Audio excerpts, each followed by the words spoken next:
The ready-made clothing industry is perhaps the single most important industry in the economic history of the Western world. In Britain, the clothing trades were, for many decades during the Industrial Revolution, one of the largest sources of employment. In 1851, the dress trades were the second most important source of non-agricultural employment for women after domestic service. With this documentary, we will explore the creation of garments from the 1800s to the present time, and the ever-growing demand to have new clothing. I'll explore the highs and lows of the garment industry and why I think there is a rise in the fast fashion industries. The first and largest group which focused on the garment industry is the evil of sweating. There were at least 3 periods before the First World War when society was outraged at the exploitive behaviour of a sweater. During the outcry surrounding the discovery of poverty in East London in the 1880s, the submerged 10th led to similar calls to investigate the garment industry. Even in 1914, there were renewed concerns at the low level of payments for most workers in the clothing industry, which led to the minimum wage legislation in 1912. In the 1800s, it was not uncommon for families to spend between 10 and 20% of their income on garments. Mainly functional clothing such as smocks, but from time to time clothing such as waistcoats and breeches were also sold as much for their style needs as for functional. Much like today, not only do we purchase trousers to be functional, we're all guilty of wanting to remain stylish. As well as clothing, the ready-made hosiery industry was also in high demand in the 19th century. Knitted stockings were made in the fast-developing centres of Leicester and Nottingham and sold throughout the land. Much like the clothing industry, the hosiery industry predated the mechanics we have today, and wholesalers were basing sales on demand rather than logic. After 1840, the most significant change began in the clothing industry, which was the investment in cheap new garments. Starting as entrepreneurs, people such as Elias Moses and his son Isaac stopped purchasing and reselling second-hand clothing, but instead invested massively in the ready-made clothing industry, spending $10,000 on advertising alone. Believe it or not, the earliest practical sewing machines were developed in the 1950s, but successfully applied to the industries in the 1960s, a lot later than the discovery of the ready-made fashion industry. A main trigger was the development of standard sizing. The ready-made fashion industry owes more to standard sizing than technology, but the same cannot be said for the garment makers themselves. Sweating was caused rather by the nature of production of the ready-made clothing, especially in high labour content. Whenever competition pushed down garment prices, labour costs have always been the first to be put under pressure. The reason is technology, or rather its absence. Cloth is limp and tailoring shapes are complex. There has been and remains no machinery which is able to replicate the human hand in manoeuvring cloth through a sewing machine, especially lighter fabrics. Thus, capital investment has been limited to the sewing machine and not much else. Technology in the garment making industry is partly to blame, but how else would we see a demand rise without the change in technology in general? Things such as social media have a grand influence on demand in the ready-made fashion industry, as do online shopping.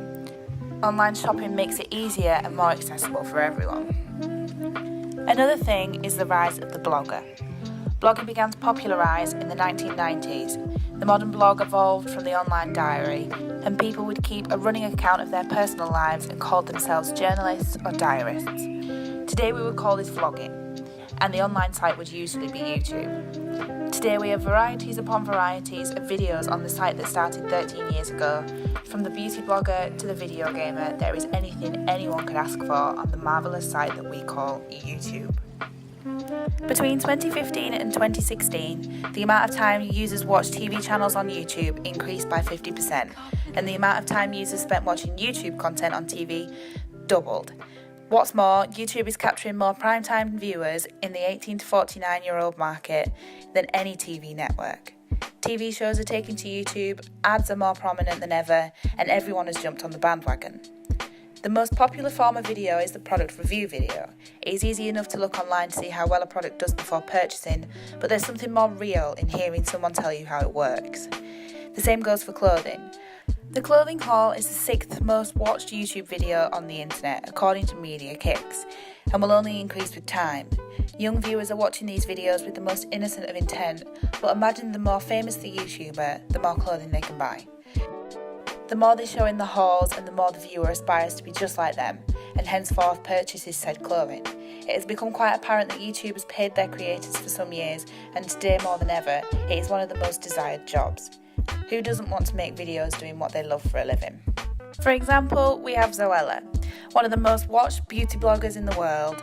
According to InStyle, Zoella earns at least $50,000 a month. Her subscriber count is over 12 million and is increasing every single second. So as you can imagine, YouTubers are a desired candidate for showcasing new things. They receive a lot of free things and are sometimes asked to show their viewers in order to sell it. Their influence on the public is one of the additions to the high demand in what we now call fast fashion. The fast fashion industry is growing every single day. Companies such as ASOS and Missguided are cropping up everywhere across the world. What it means to be a fast fashion retailer is to accelerate your production process in order to produce catwalk trends into stores as fast as humanly possible. Keeping up with competition is essential, and places such as H&M and Zara are turning over new designs every week. For brands like ASOS, the ability to capture millennial consumers is key, with this demographic now reportedly having an estimated spending power of $2.45 trillion. One way it does this is by delivering on-demand new fashion, as young customers typically spend around seasonal events, such as festivals, as well as after payday. Hitwise's data shows that PrettyLittleThing.com is the fastest growing brand in fashion, with the site seeing a grand 663% increase in online visits year on year since 2014. The way in which Pretty Little Thing has gained this following is through the use of celebrities and influencers. It has shown that selling through social media works extremely well, hence why a lot of companies are now doing the exact same. With all of this in mind, it is hard to believe that the same exploitation which was happening in the 1800s is still happening today. But it is, and on a much larger scale. The fast fashion industry has come under fire in recent years for its impact on the environment, as well as suggestions that demand for cheap clothing is driving poor working labour conditions. In 2013, a 5-storey building in Bangladesh known as the Rana Plaza building collapsed. The building housed a number of separate garment factories employing around 5,000 people, several shops and a bank. The factories manufactured apparel for brands including Monsoon, Accessorize, Mango and Matalan, even Primark. The head of the Bangladesh Fire Service and Civil Defence said that the upper floor stores had been built without a permit, and the architect of the building said that it had been planned for shops and offices, not factories. Many architects expressed the risks of placing factories inside the building, as the structure was not strong enough to bear the weight of vibration of heavy machinery. In April of 2013, a TV channel recorded footage which showed the building looking overly unstable with cracks, and immediately after, a whole building was evacuated. Later that day, the building was said to be 100% safe, and the workers were to return to work the next day. Managers of the factories even threatened to withhold a month's pay from the workers who refused not to work. The working pay rate in Bangladesh is a lot smaller than here in the UK, and a lot of garment factories do not pay their workers in full, or even at all. So as you can imagine, not having a month's pay was not even an option. The morning of April the 24th, in the Rana Plaza building, there was a power outage, and diesel generators situated on the top and illegal floor were started. With the building being so unstable, it collapsed around 8:57 a.m, leaving only the ground floor intact. The Bangladesh Garment Manufacturers and Exporters Association confirmed that 3,122 workers were in the building at the time of the collapse. The search for workers ended on the 13th of May 2013, with a death toll of 1,134 and approximately 2,500 people being injured. There have been more incidents in the garment making industry since the Rana Plaza collapse, but none as extreme. Alongside this, a lot has improved in the garment making industry since. H&M, for example, launched a conscious beauty collection in 2016, which included planet-friendly products. Meanwhile, Zara has pledged to boycott Uzbek cotton, which is an industry linked to forced labour. After the Rana Plaza disaster, Primark committed to long-term compensation and in total paid $14 million in aid, in both short-term and long-term compensation, to the victims and their families. A lot is happening in the fashion industry and a lot is changing. It's getting better with regards to modern slavery, but it is very slow and it's not moving enough. The next step is down to you. Think about the clothing you purchase, think about who made it and where they made it, and if it's truly worth the money. No one should ever have to die for a sweater. Ethical brands such as People Tree and Lucy and Yak are so easy to find. All you have to do is open your eyes and look.